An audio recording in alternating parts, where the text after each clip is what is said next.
You're watching Express 100, where we show you 100 big news of the day. Let's get started. The second day of the 18th session of the lower house of India's Parliament on Tuesday began with newly elected MPs taking oaths as members of the House.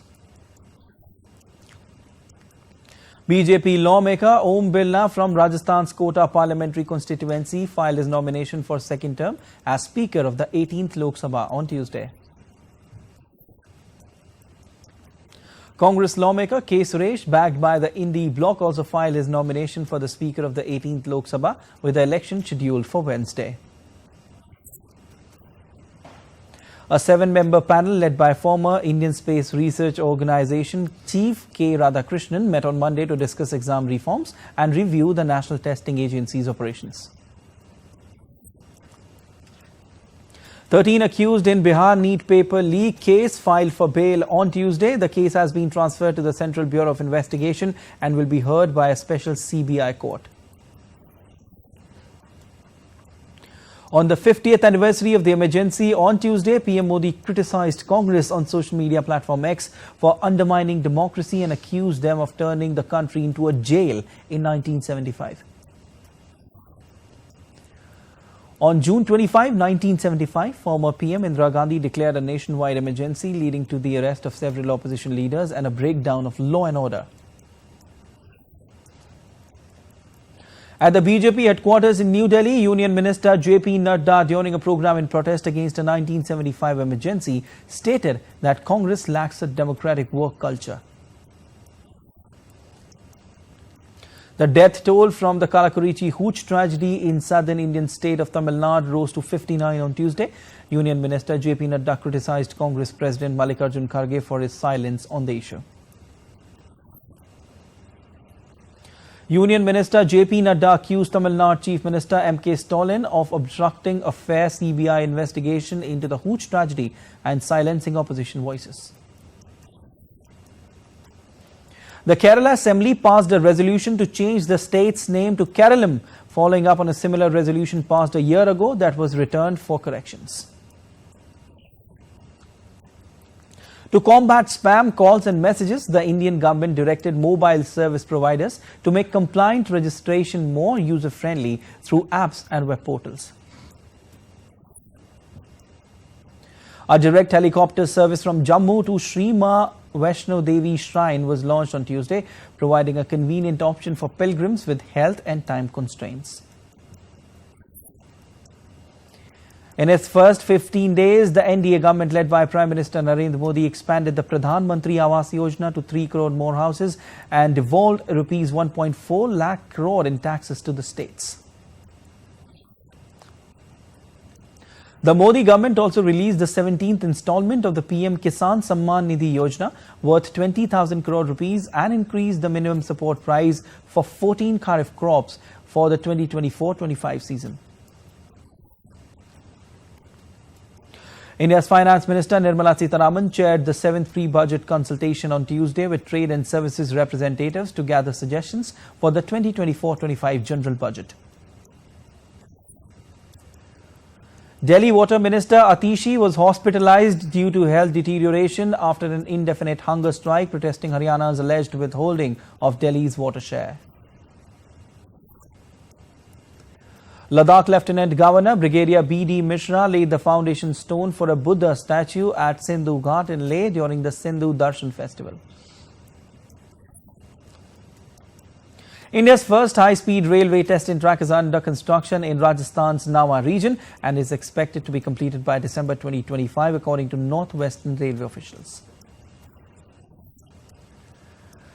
The Chief Minister of North Indian state of Uttar Pradesh, Yogi Adityanath, chaired a cabinet meeting on Tuesday discussing the state development and measures to tackle the ongoing heat wave.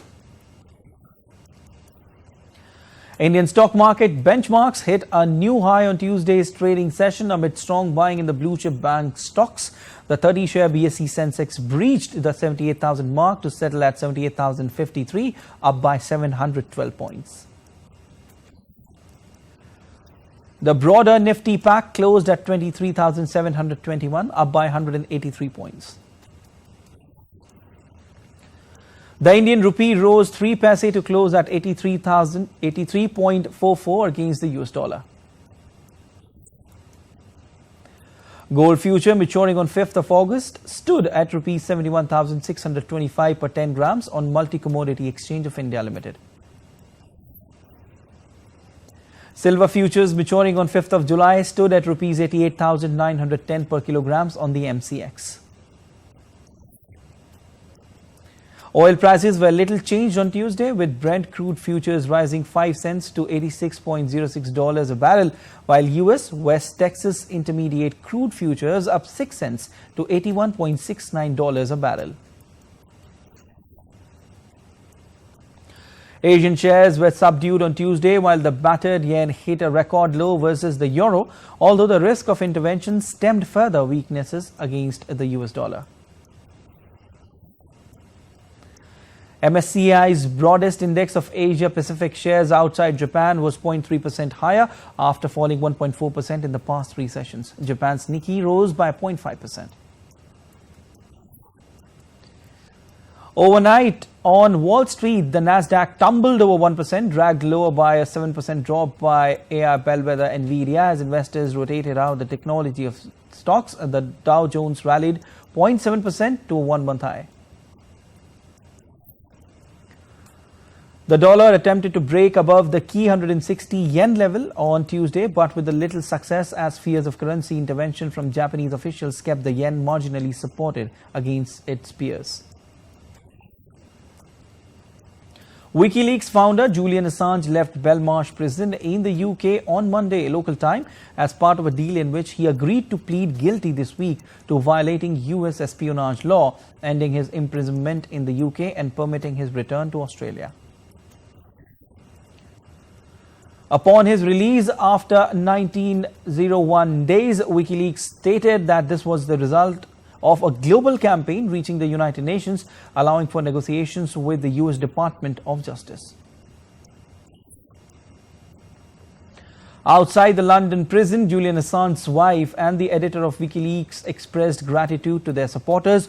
She told that she was elated but remained concerned until the agreement was finalized.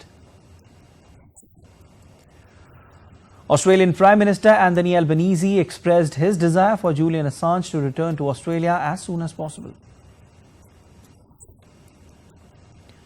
Assange arrived at Bangkok airport on Tuesday. He is scheduled to be sentenced to 62 months of time, already served at a hearing in US territory, Saipan, on Wednesday.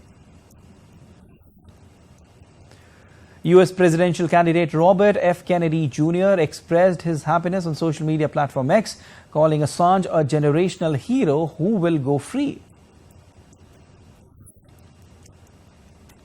The European Union commenced membership discussions with Ukraine and Moldova in Luxembourg on Tuesday, following the EU's evaluation of Ukrainian legislative reforms to meet its standards. Israel announced its intention to seek a diplomatic resolution to the conflict with Hezbollah, with its national security advisor stating the country has been in talks with the US about the possibility. Israel's Defense Minister Yoav Gallant held talks with US Secretary of State Antony Blinken in Washington on Monday on the next phase of the Gaza conflict and escalating hostilities on the border with Lebanon.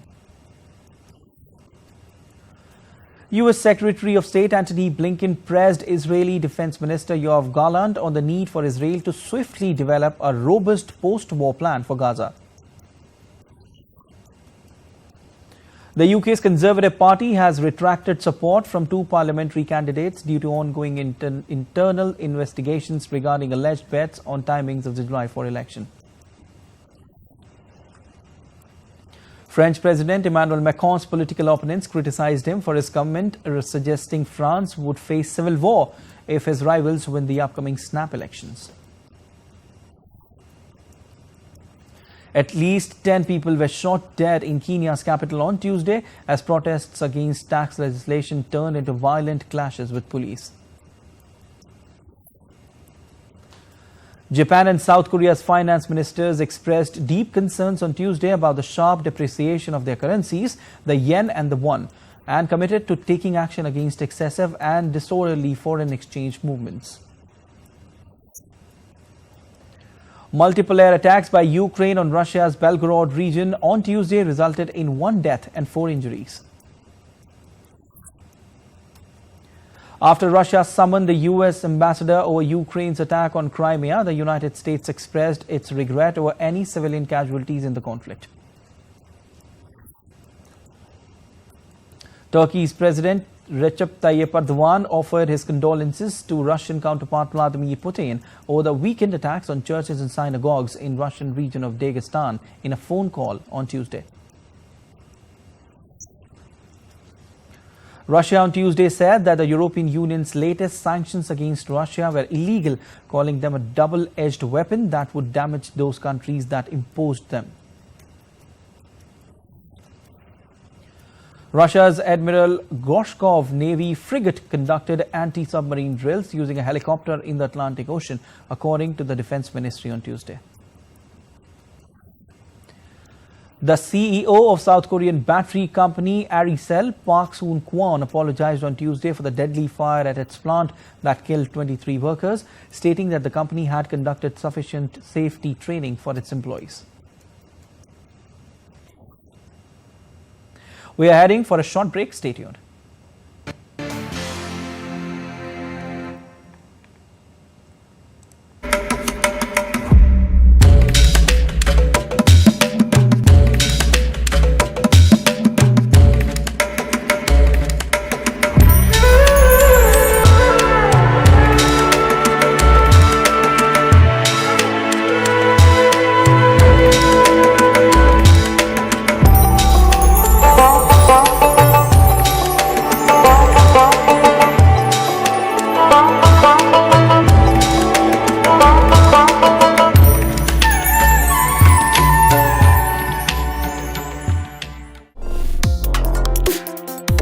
Complex issues, hidden agendas, twists and turns, strategic games.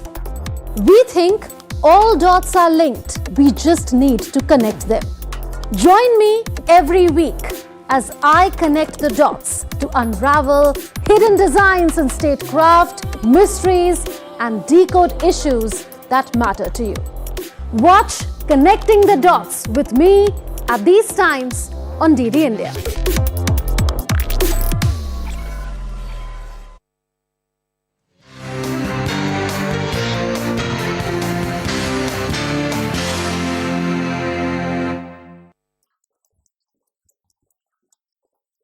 Flood situation in India's northeastern state of Assam improved on Tuesday as the weather level of major rivers receded with declining rainfall and the number of people affected due to flash floods decreased to 1,700,000. At least 4 people died due to intense heat in Pakistan's Karachi as city continues to reel under the high temperatures.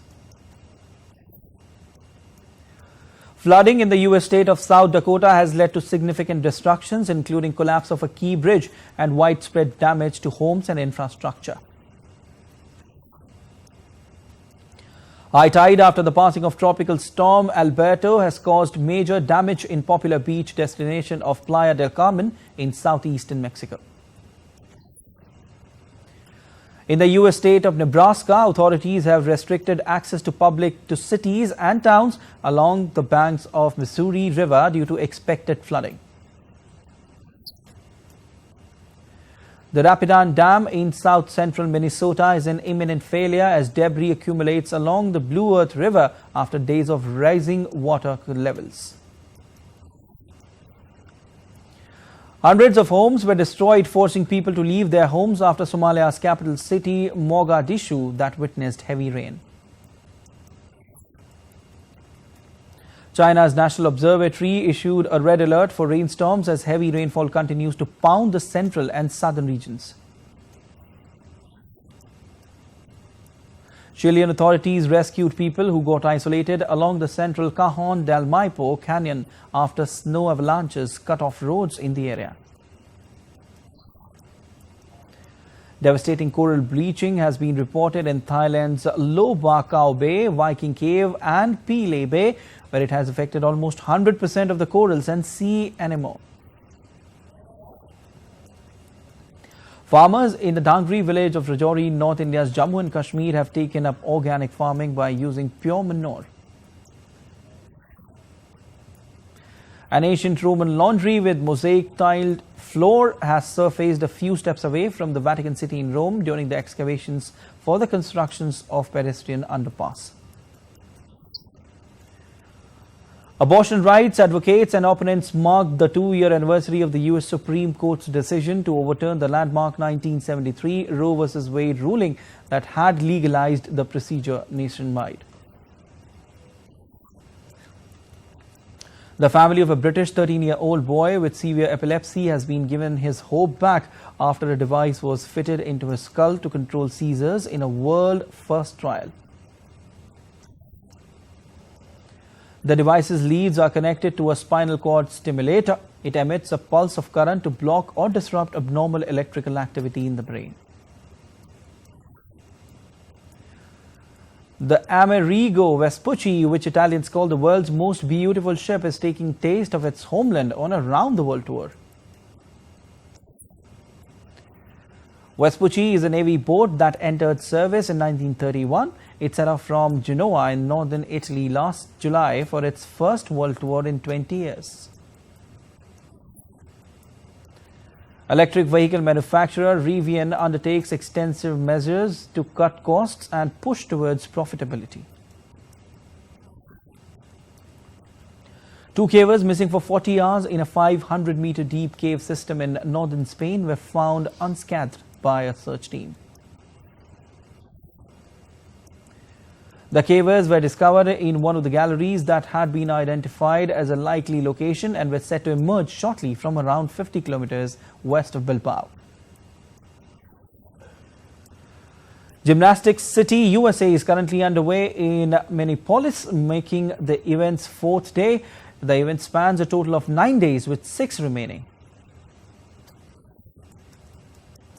Officials in Mexico and the United States have agreed to a new security terms to protect U.S. health safety inspectors of avocados and mangoes. Mexico and the United States are collaborating on curbing illegal deforestation as well as environmental certification for farm products and labor issues. Nicaraguan Catholics fought and danced to honor John the Baptist as part of a tradition called Los Chinagros.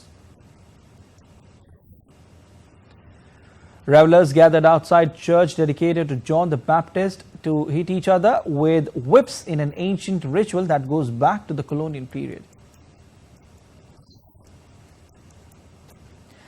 China's Chang'e 6 lunar probe landed on Tuesday, making the country the first to bring back samples from the moon's far side. The National Environment Agency in Singapore is pushing for the use of AI-powered robots in the environment services industry to boost efficiency and worker safety. For the first time in years, Somali women joins male-dominated traffic police. The role was previously off-limits for women, and the women traditionally worked only behind desks in administrative jobs.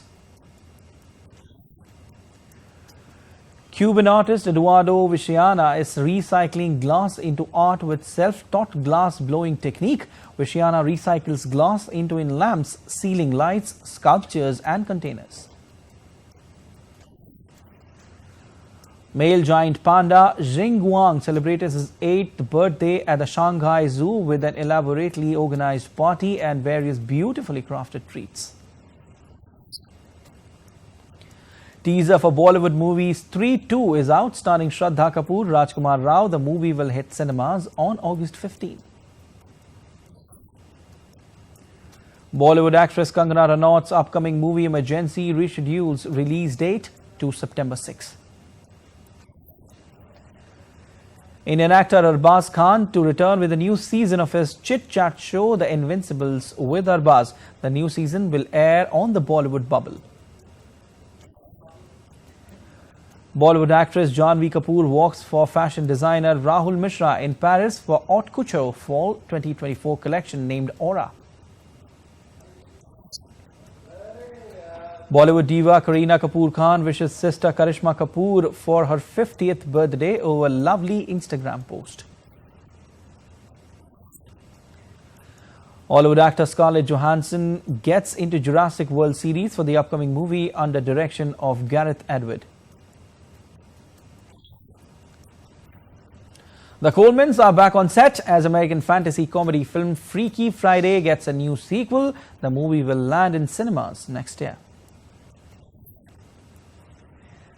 Jamie Lee Curtis and Lindsay Lohan, along with Netflix star Maitri Ramakrishnan, have joined the cast of Freaky Friday 2. US fashion designer Vera Wang, known for her intricate bridal gowns, turned 75 on June 27, Thursday. Trailer for the horror movie Nosferatu starring Lily Rose Depp and Aaron Taylor Johnson is out. The movie will release in late December this year. Afghanistan have created history by qualifying for a maiden T20 World Cup semi-final, beating Bangladesh by 8 runs on Tuesday. India entered into the semi-finals of T20 World Cup with a 24-run win over Australia. Austria will face the Netherlands in their final Group D game of Euro tournament on Tuesday. France coach Didier Deschamps said striker Kylian Mbappe is making progress in his recovery from a broken nose and wants to play against Poland. Spain maintained their 100% record at Euro 2024 as they defeated Albania and secured their last 16th place. Italy scored a last-minute equalizer against Croatia, which sent them through to the last 16 of Euro 2024.